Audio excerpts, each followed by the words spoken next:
manga tendera mambo sasa. Yera zile chubani. Sasa chakala chubani. Nikaita chubani ni moto. Bachapa ni. Mara ni basiro. Mara ni basiro. Amsoro changalia. Itamo lidangarembo. Ndakambo yangu na tisemba. Kama ngani wana kind banya. Ninya yeste. Saka makapenzika muchiti kind aende kunotora paunguru wake. Anoa wakati wale uko na raisi kubva muna December. Takambomira tikaona nguva yarebesa chiti pamwe vari kuronga zvavari kuronga. Ndosaka ndadzoka ndichimangarawo ndizotwa apano nekuita madhibhenzi. Mapenzi yangu. Aka imimi akatengesa ndiani? Ndiyazvine mari. Ari ndiyazvine. Ayana. Uya unosika ndio muzenya urugara usiwe ndio muzenya.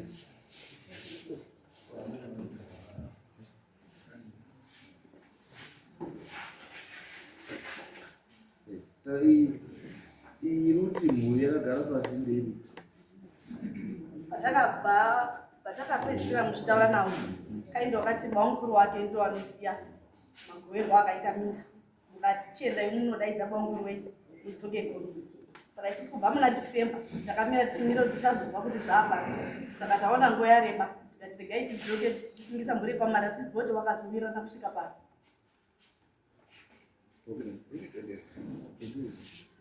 Iya ini ndakatomboita kuti sentenda seuyaga semgoyaga ngawe bana kunya yake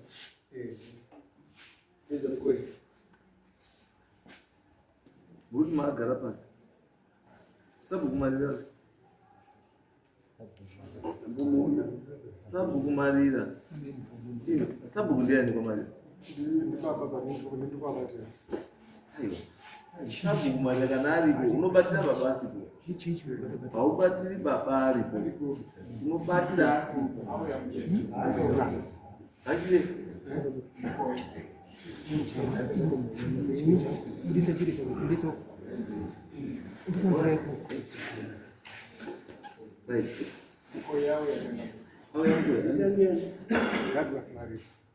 ndati sabhukumarira ari kupi Wari baba. Wakagara hapa. kana unogara pasi hautaurira iyani iwe unomira asipo kana ari kure kaifana kuuya padhuze chea iri kure vagarapo.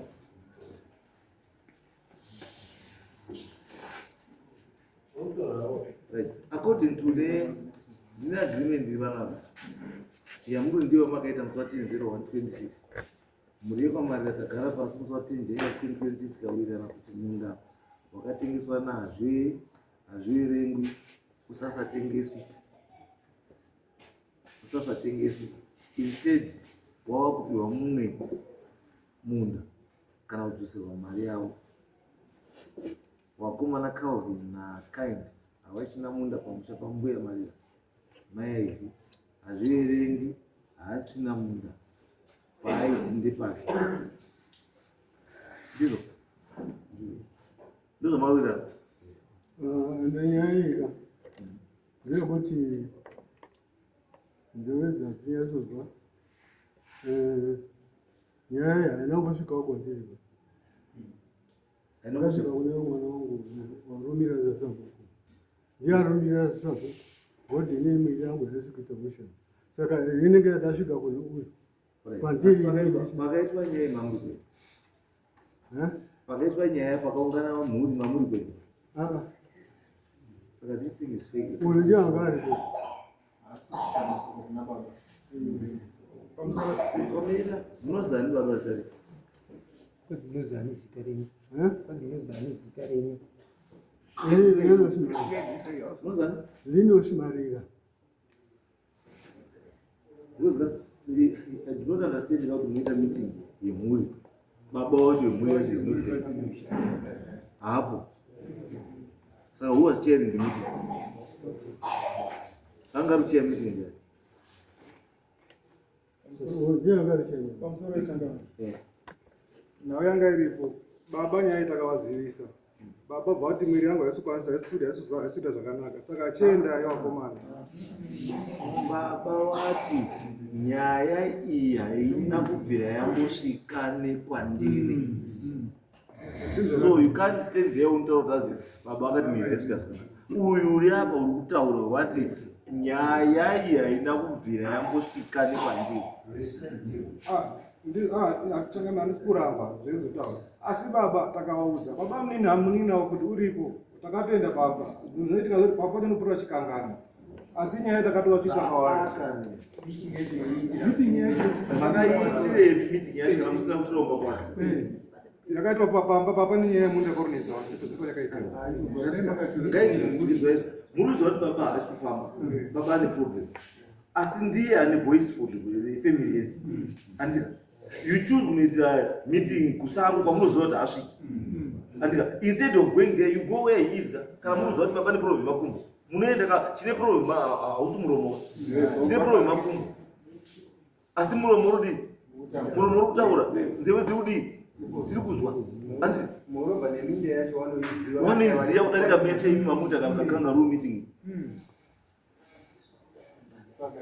Ende ukaona ka saini inotanga kuratidza kuti zvamuri kuita nezvaanoziva nezvaanofunga haasi kuwirirana nazvo. Statement yataura yekuti this thing never passed through me, it means kuti muri kuita zvinhu zvenyu zviri against zviri kufungwa nababa kana zvaanoziva. pamusoro ichangamiri unofunga inini ka baba hatinobva tavashora baba takatovaudza kana mukabvunza hama dzacho dzehama ziro vakazvita takavaudza Izwa Douglas, baba izwa mira taura mudaka ndakaembera kwenyaya makati ende mubatsirane ndiwo tikabva taenda takamirira inini tikadzoka tikakupa update yacho. kana uri proxy andisi kana uri acting andisi ukatumwa kuti endaomirire wadzoka kwawatumwa kuti endaomirire unoya uchiripota bhengi kuti kwandaenda kwazi zvakati tawirirana zvakati wakaita here amuna kuzviita. Alright, makasunga ka this was 10/01/26 and this is last Indian 9/05 which is 4 months down the line after Maita meeting. And according to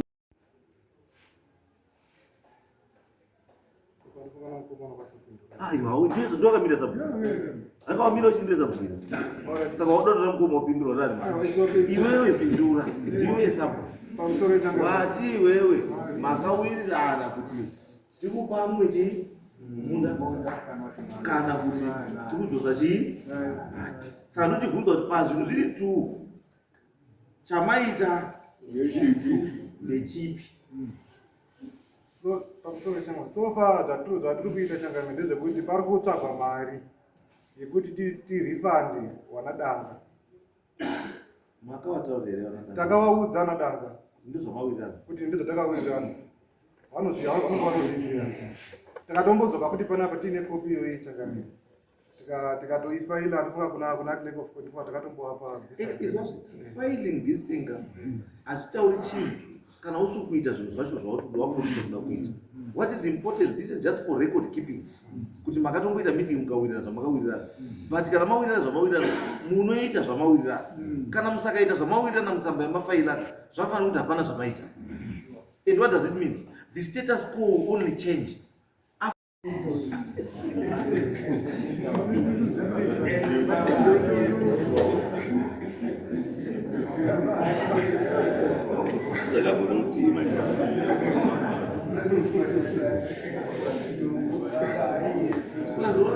zvinoti zvinoza this thing pane kachitsotsi karipo apa ndepekuti kana muri kuti muine offer yemumwe munhu handisi why can't you give Kelvin the other munhu wacho kuda kumunhu kana pato nemumwe munda wamuri kwanisa kupa munhu handika mamuti offer yekuti send this money ochi munhu handisi What's the purpose yekuti munhu atochera bhoho pamunda ipapo muti ibva ipapo tikupa umwe munhu? Why can't you just give munhu wamuda kupa munda wacho ikoka kwamuda kumupa futiko? Because ndo zvamakanyora panapa. Instead handisi pakanziya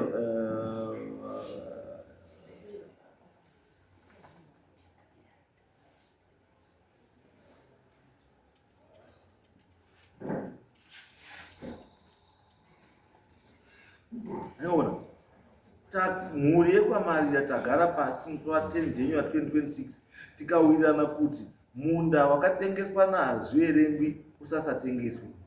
Instead wava kupiwa mumwe munda kana kudzoserwa mari yavo. Kelvin ndiani Kutengesa kwa. Kelvin mabeneficiary ni Kelvin na Kai. So which means kuti one wari behind me wakwetsamba ndi Kelvin na Kai. Because ndio mabeneficiary outcome yechi idari.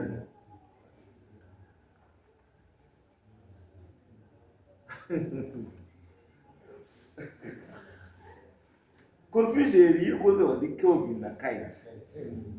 Okay. Wamwe wesa wakundwa Musaki. Kandwa Musaki.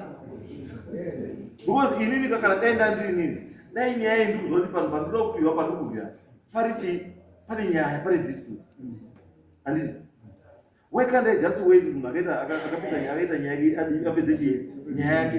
Why this extend the kusai? Handisi. Muna musamo meshini kwa names box.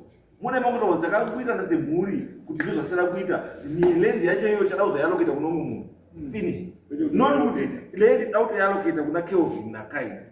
Iri kwa munhu. Saka Kelvin na Kai ngochibhadha reke mara dzisiri munhu mara. Aka tuma beneficiary. Kelvin na Kai ngobhadha mari yawo na dzisiri munhu mara. Kuna era na Kelvin na Kai. Yes. Imani. Mira igara iva toka bwana wana. Iyo gara pasi. Imani ngo bachai. Mari yacho mali. Mari iwe wakatengesa wakapiwa mari.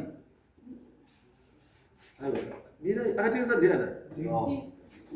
Ndimi nani? Ai mukazi. Ndimi mai gara pasi. Mwatengesa mari baba. Mari. Ini muda wakatengesa mari. Yatekesa 2.5 ndio jadi 2,500. sio ukanganisi Ambia mune mwere ndiye rifikira ndo. Una nakawanda akati ndinakabhurwa ndima yakabhurwa amwacha ane ndima dziri mu hapo pa. kana guru Akagura ndiani. Isusu takanga takatengesa ndima kilo ko akaenda ino nemvura. Saka takatengesera vanhu munda imomo mune 2 imwe ndima chinatsa ndaipedza kuitengesa isina. Munda ngorwana. Wa nje. Right. Sabu. Azvine munda wemunoziva. Munoziva munda wa. Munda wa azvine munoziva.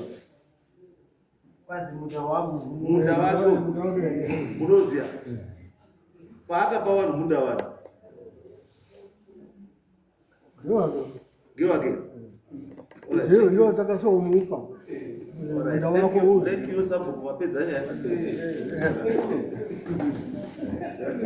Right. Ande kuna takare mwene mwaki.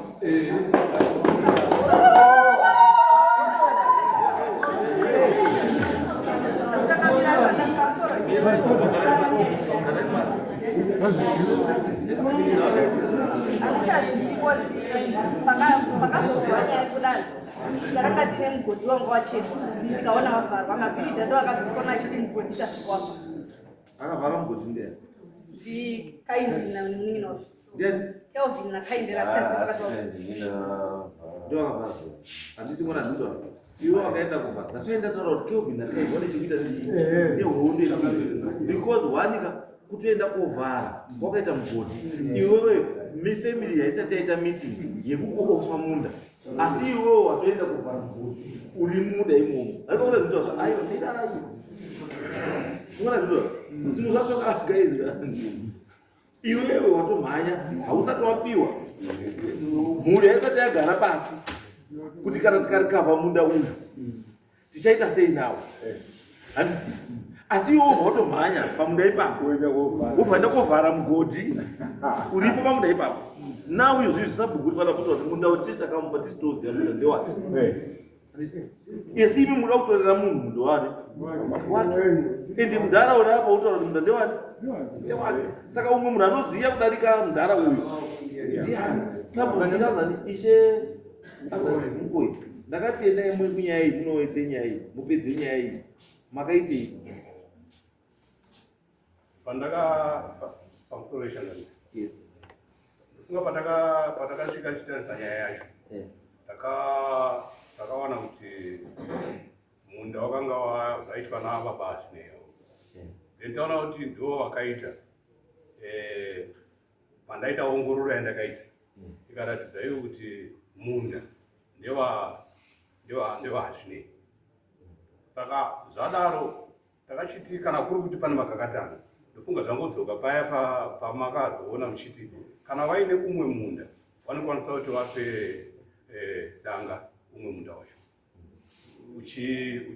uchikombadzeta iwo kana vasingagoni kudi kuti vagare pane makakatana avo vakati aiwa takapedzerana kuti munda ngewani ngewaAshineyo saka zvadaro ndopandakazoona kuti nyaya iyi mamiriro ayo akuita kai zviri nane kuti iitwa hayo kupi apa kwakuri kuonesana ndanisingatombo asi ndakadatotaurawo kuti aiwa zviri nane kuti paite umwe munda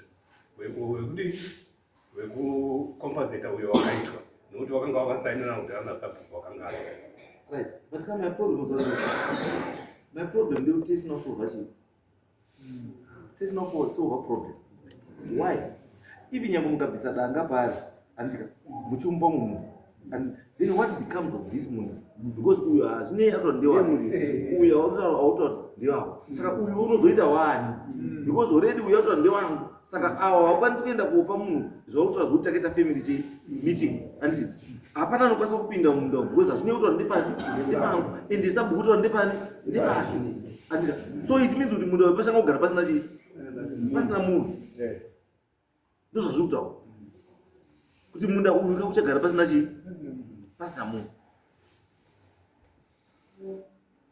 kana wati wawanira wanadanga umwe munda fine and they in agreement andika saka choice yako nanadanga nawo kuti can they be tossed around kuti ibayapa ibayapa ibayapa apa the offer iripo ndekuti kana izvi munda zvaramba just return mari yekwani wanadanga mari yako waite zvamunda nemari yako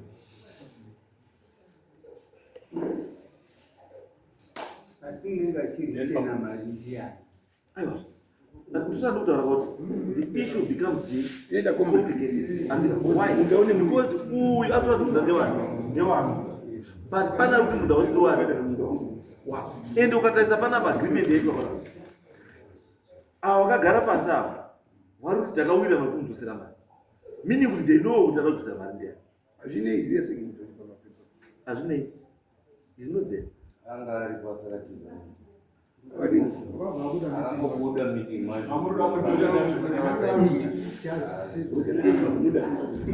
alright iwewe sunga iwe taure zvakota zvakautichiya akaenda kuti saka ndakabuda changamiri akakutaura sisiwo zvekuti torera munhu wangu saka ndakabuda ndira chikubuda nekuti wangautaura ndisina kuzaua kuti udini mundakuyangu kubva nekudhara ndini ndaitorima munhu hapana zvaunokutaura unotaura dzekuti yaamukunda handisi kudava nemuda wangu apotaura chokwadi handisi kudava nemuda iwo nekuti mukoma wawakandipa baba wanoziva kuti ndakabiwa saka unoti handiri bangu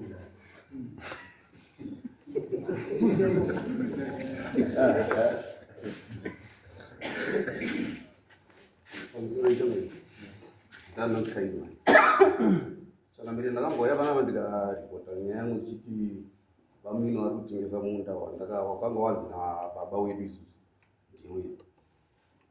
Saka zvakaitika ndofunga vanhu vokutaura nyaya yacho naisunyaaaa makange matiti tizokodare musi wa10 uyu unowa ndomusi wakanyorwa tsamba nemasiblings ababa wangu.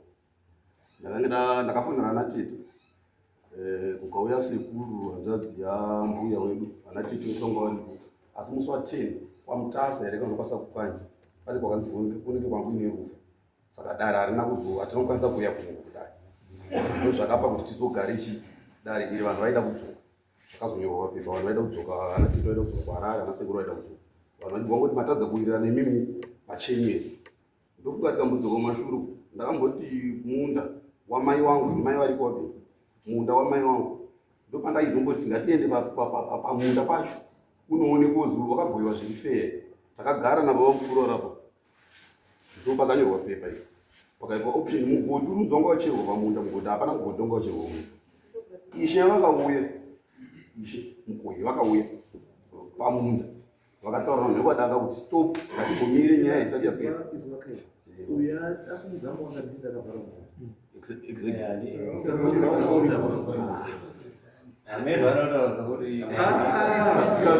One day thing 30 centimeters. Aiwa izvazvaba iwe kana kuti bhutsa whether bhutsa kana iri ivhara zvikumbi chete munhu akati bhutsa ngeyake bhutsa dzake mugodi. Okay, mugodi changa because iwe kana kuti 3 meters saka uyazosunzire mukachirizinda wataura kuti mugodi wedu takacheresa mugodi iwe ukati ndakavhara hati saka wanotaura kuti aukwazi mugodi kuti ndii mugodi ukatotora kuti mugodi mugodi kana 2 inches saka zvadaro vana danga vakambouya tikaenda pasabhuku pasekuru ndofunga kukanganwa vana danga vachitotaura nyaya yekuti vavhara mugodi wedu. Tikabva ipapo sekuru akatoti because munhu ari kumirira nyaya idzi ndikuya mwana ndiye mwana wasekuru. Sekuru havachanyatsonzwa havachaitize ndiye ari kungoita zvezvepo saka takatongofunga kuti maybe zvinhu zviri kutofamba zvakanaka ndiye sabhuku aripo. Saka ndaikumbirawo kuti tisati taita zvimwe zvese kana zvichikwanisa motipowo rimwe date ndodaidza mamwe masiblings avo bongu nechi kana zvichikwanisa ndanchikumbirawo dare kana chichikwanisa kumbovhizitawo kuminda kwacho rochionawo shirikadzi mai wangu wakasiyiwa kuti saka pawo pacho ndepapi kana baba kumini vari kuti munda ndewawo munda wakangogara unaida unobvira wangorima sinzi iwewe nababa what is your business? Ninobo Ninobo Debo saka iwe uruti here baba uri kuitira utsini pasificha aiwa ndikuudza achokwadi vantu zvikuitikazi it's a simple question kuti here baba aiwa zvazvo vari kukuitira ichi chokwadi zvikuitikazi wakuita utsi even mama vanototaura inyaya yekuti hatina kuziva kuti mama uripi mama havapo dari rimaitirwa raitwa hatina kuziva kuti nyaya yatatangwese ndekuti angadanga varoda mari yavo ndo yatangoziva kuti hanzi maybe vanhu vakuda kuda mari yavo zvatanga kuita mama havana kana samunhu rakatimarira family it includes gavana mai and if you knew kuti itori nyaya yanadanga munhu wese ari concerned kuti kama munhu wese anonzi marira wese afanogara because yakazi marira family that thing is not specific kuti uda nei nani akazi marira family because you made this agreement makaita commitment as a family and everything that's why yakazi marira family like option endevonga yavangati kuti vanadanga vari kuramba kwakapinda botomboti mari iri kunetsa nditi land is there napananga makatoa offer something anoti you guys imboendai munoona izvozvo vanada apo this is January and this is May napananga makawapa kuti no vanadanga patanga wapa pacho vari kupadini vari kupara waparama no effort we are left with one option kuti tiwadzosere mari yavo vatoramba patawa manje hamusati maita zvese washowa kwacho makangopromisa muagreement devasinakuyaaa here saka ivo vanadanga watishia wati complain ine dispute toda kudzorerwa mari yacho inodzoka mari yaisiro iproblem vamnajenyuatamei iproblem because takuti vamnajenyua tamnamei lendaita muna kuwapa mari yacho ndodaro changamire ndechekuti inini mazira ndiri kuita nyaya iyi macommunications nevanhu vakatengeserwa munhu tiri kutoita zvekuti vamwe vachona imi manadanga imi mamfuri hamunotenga munda kunai vakatengesa munda kuna magaya gucha mameseji arapa emwana wamudhara wangu aitambidzwa mari anotaura kuti mari ipai magaya ndiye achaziva zvaachaita nenadanga nevamwe vanhu vake vaita zvekuti mari yakauya nani zvosvika chii kune maagents kune chii handiti chiri important kuti mari kwayanga ichitendera kumaagents kwese uku yanga ichinoperera panani ende abvisa mari ati inofanira kuenda kunani. Saka muruterewe murume uyo wabva apenga zvokuti atotadza kuramba kuti hamuna kutipa mari yenyu. Iwo warutaura kuti uyu ndiye takapa mari yedu, ndiye akatengesa chimunda. Is there? Why are you talking about someone ari kunze kuti auye kuyambodii? Uyu yarapa kuti ndiye ndakatengesa munda uyu. Ndakatengesera vanhu vapi? Awarapa. Then why should we bring it to vanhu vari kunze? And arutaura kuti ndakatengesa munda chi 2500. Saka munhu atoda badera. My main concern tati umwe munhu atoda badera. Ini ndakataura kuti hapana munhu uri kuibva kutengesa munda. Munhu wese ane munda haubvumirwi kutengeswa. Kuti wakapauzikana apa munda ndewako ndewako hautengeswiba. Kuti usvika dive unoenda kosarira kuna sabhuku munda handichada totsvaka mumwe munhu kuisa. Saka zvese zvakabva handizvenga inini. Wakuita private. Nawe yamunomuti mudhara achazwi.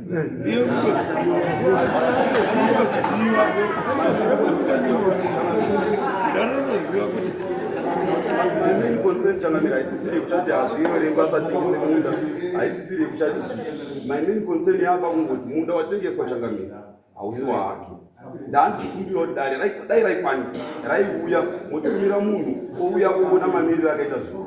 No, amai vanokwanisa kuuya kudai tati isusuka is no longer necessary for us to come there. Why? Because vanhu vachaiva ichikontinye hondo dzenyu wanamarira handiti isu tipe chii mari yedu. Saka zvokuti tichauya chakodi because option kuti pachine pane munhu wachida hapana kana unless mada kutotengeserawo mufuti saka kana mutotengeserawo munhu avo vanhu vati izvi wanamarira chiitai hondo dzenyu kwani kwamarira chitipai chii. Saka zvokuti isu tichasunge pati chiuya kuti chayakodi isu takutomirira kuti mari iri kuya rini hamari tinomusa aiwa rini todi munano okay by month end kumbirawo mwedzi changamira toapa mari yako what month end tokumbirawo mwedzi mari patinoida asi handisi kuti 2.5 kubva 2023 kusvika nhasi pane patichaona stendi ye2.5.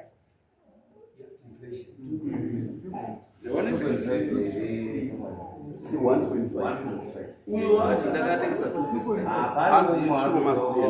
mulambo 1000 ipimi ndati wanamarira izvai wanamarira endai mugare pasi kugara kwamakaita sanani wanamarira neumwe wani wenyu uyu andika akona danga wenyu uyu baba uyu andika ndopo munogara pasi uyu weza kutaura ichoka kuti ndakabhadhara mari yakati ndakatuya mari yakati ndakati andika muri mega imi muchazotsvaga wanadanga chete mautaura kuti wanamadanga nhasi ndiani date ndi 30 andika mari yenyu tadii tadzosera mari yenyu.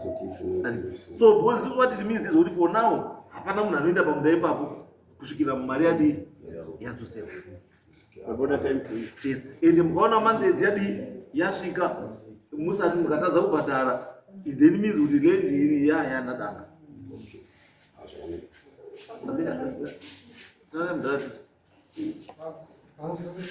Yes. Akomuna wangu haitiba kutaka hii karakari andeuroizi wachida bai uyu ndakasangana nasabhuku ndikamamubvunza nasabhuku Jackson ndikavabvunza ndikati vanhu vari kuita sei ihama dzangu asi ndikaona kuti hapanaba zvavanwa ndikuona kunyepa ndikuona kuti wana vanenge vari kudini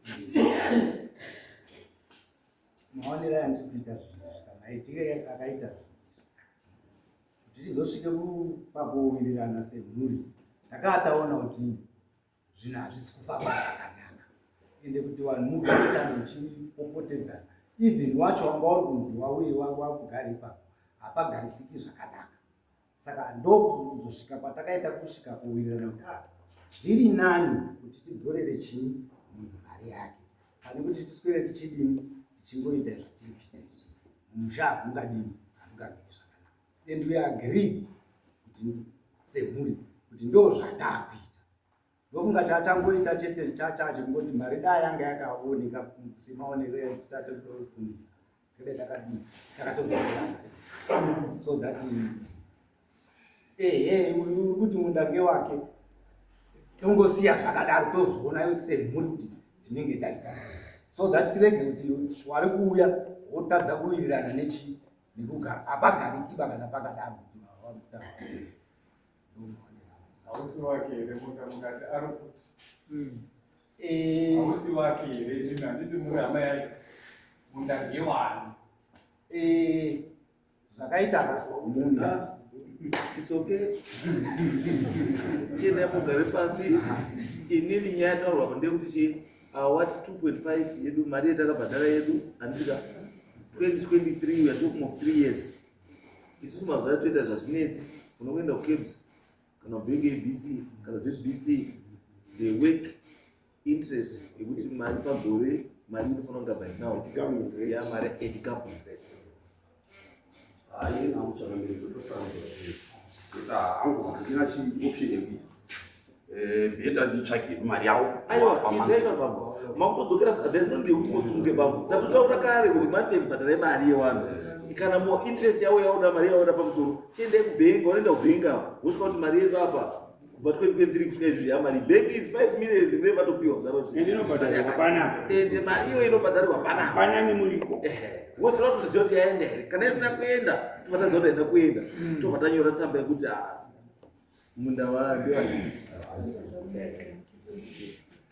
Atichazipa ishu yemugotiyo kuti takadaidza mabhidhi akasaita akati $30 saita kwawanga ukaita ipapo nemameters awo pandakataura nawo musi wekuti anga day 1 rakunokazuva wakati taakunanapira 2 meters then day 2 wakaenda visiti wakachita mameters mangani saka atichaziti mari yemabhilidhi anozobhadharwa nayo mari yenyu imimira yemabhilidhi handiti inofanira kuvaipa mari yenyu